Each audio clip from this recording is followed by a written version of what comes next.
Hello viewers, ఇవాళ అయితే మీకు వెరీ ఎగ్జైటింగ్ వీడియో తీసుకొచ్చాను. ఏంటి అంటే మన క్లాసిక్ 350 అనమాట. సో ఇది బేస్ మోడల్ అని చెప్పొచ్చు. బట్ ఈ వేరియంట్ అన్నది మనకి లాస్ట్ 4 years నుంచి అయితే ఉంది. బట్ చాలా స్పెక్స్ అయితే చేంజ్ అయ్యాయి. ఏంటి అంటే లైక్ బ్యాక్ టెయిల్ లైట్స్ దగ్గర నుంచి ఫ్రంట్ లైట్ వరకు మనకి చాలా వరకు చేంజెస్ అన్ని వచ్చాయి అనమాట. సో ఫ్రంట్ అనేసరికి వచ్చేసరికి ఈ స్పోక్స్ వీల్ వస్తుంది, విచ్ ఇస్ నాట్ ట్యూబ్లెస్. ఇప్పుడు లేటెస్ట్ అయితే మన రాయల్ ఎన్ఫీల్డ్ వాళ్ళు ఇంట్రడ్యూస్ చేశారు ట్యూబ్లెస్ టైర్స్, కానీ ఇది స్పోక్స్ విత్ ట్యూబ్ టైర్ వస్తుంది. అండ్ ట్యాంక్ దగ్గరికి వచ్చేసరికి it's approximately 15 liters of tank.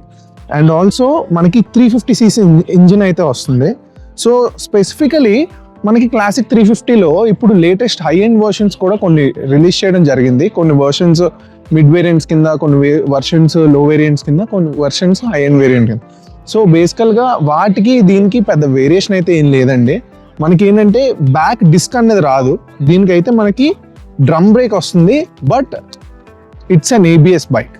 మనకి ABS రాదు అన్న మాట లేదు, you're getting ABS for this bike. And also మీకు చెప్పాల్సిన విషయం ఏంటంటే ఇప్పుడు హై ఎండ్ వర్షన్కి వచ్చేసరికి ఇప్పుడు స్టెల్త్ బ్లాక్ ఉంది. ఆ స్టెల్త్ బ్లాక్కి మనకి ఈ బ్రేక్ అడ్జస్ట్మెంట్ కానీ క్లచ్ అడ్జస్ట్మెంట్ కానీ మనం మాన్యువల్గా చేసుకోవచ్చు, లైక్ మన ఫ్లెక్సిబిలిటీని బట్టి.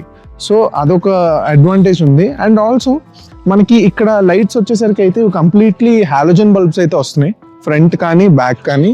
అండ్ ఆల్సో మనకి స్టెల్త్ బ్లాక్తో కంపేర్ చేసుకుంటే, సో స్టెల్త్ బ్లాక్కి వెళ్తే మీరు కలర్కి వెళ్ళి సఫర్ అయ్యే కన్నా, లైక్ మనకైతే ఈ క్లాసిక్ 350 స్పెసిఫిక్ మోడల్ ఏదైతే ఉందో దీనికైతే స్పోక్స్ వీల్ రావడం జరిగింది. And which is very advantages because మనకి ఎక్కడికి వెళ్ళినా సరే సర్వీస్ అన్నది దొరుకుతుంది. సో మీకు స్టెల్త్ బ్లాక్ ఏదైతే హై ఎండ్ అని చెప్పి వాళ్ళు సెల్ చేస్తున్నారో, లైక్ దానికి దీనికి పెద్ద వేరియేషన్ లేదండి, కానీ ప్రైస్లో అయితే చాలా పెద్ద వేరియేషన్ ఉంది. లైక్ ఇదే వెహికల్ మనకి 2.3కి వస్తే మనకి స్టెల్త్ బ్లాక్ 2.8 మన వైజాగ్ వాళ్ళకైతే 2.8 lakh పడుతుంది ఆన్ రోడ్ వచ్చేసరికి. సో మీకు దానికి దీనికి హ్యూజ్ డిఫరెన్స్ అంటే ఏం లేదు. మీకు మెయిన్ మనకి ఏదైతే బ్రేక్ పెడల్స్ దగ్గర అడ్జస్ట్మెంట్ వస్తుందో ఆ అడ్జస్ట్మెంట్ అనేది రాదు, బ్రేక్ దగ్గర కానీ క్లచ్ దగ్గర కానీ. అండ్ మనం చూసుకున్నట్టయితే మనకి ఫ్రంట్ అండ్ బ్యాక్ డిస్క్ రాదు, అండ్ మనకి అలో వీల్స్ రావు, ట్రిప్ నావిగేటర్ అనేది రాదు. సో ఫ్యూ వేరియేషన్స్ కోసం మీరు 40,000 ఇన్వెస్ట్ చేయడం అనేది ఆబ్వియస్గా మీ మీదే ఉంది. Like me colour favourite, if you're okay with the budget అంటే యూ గో ఫర్ ఇట్. కానీ మన ఇండియన్ రోడ్స్కి అయితే ఇది పర్ఫెక్ట్ బైక్ అని చెప్పొచ్చు. బికాస్ ప్రీవియస్లీ క్లాసిక్ అంటేనే ఈ మోడల్కున్న క్రేజే వేరు. సో ఈ క్రేజ్ తగ్గలేదనే ఇంకా ఈ మోడల్ని అయితే కంటిన్యూ చేయడం జరిగింది రాయల్ ఎన్ఫీల్డ్ వాళ్ళు. సో మనకి ఇందులో అయితే లైక్ చాలా వరకు మార్చారు సీట్ కంఫర్ట్ కానీ. ప్రీవియస్లీ మనకి స్ప్రింగ్స్ వచ్చేవి ఓల్డ్ మోడల్తో కంపేర్ చేసుకుంటే, మనకి ఇప్పుడు సీట్కి స్ప్రింగ్స్ అనేవి రావట్లేదు, లైక్ డైరెక్ట్గా వస్తుంది. బట్ నాకు తెలిసినంత వరకు I had a drive, so నాకు అంత కంఫర్ట్ విషయంలో అంత ప్రాబ్లం అనిపించలేదు, లైక్ ప్రీవియస్ వెహికల్ లానే అనిపించింది. Like it's good only. And మనకి ఇంజిన్ దగ్గరకు వచ్చేసరికి యాజ్ యూ నో ఈ వెహికల్కి వచ్చేసరికి వైబ్రేషన్స్ అయితే చాలా వరకు తగ్గించడం జరిగింది.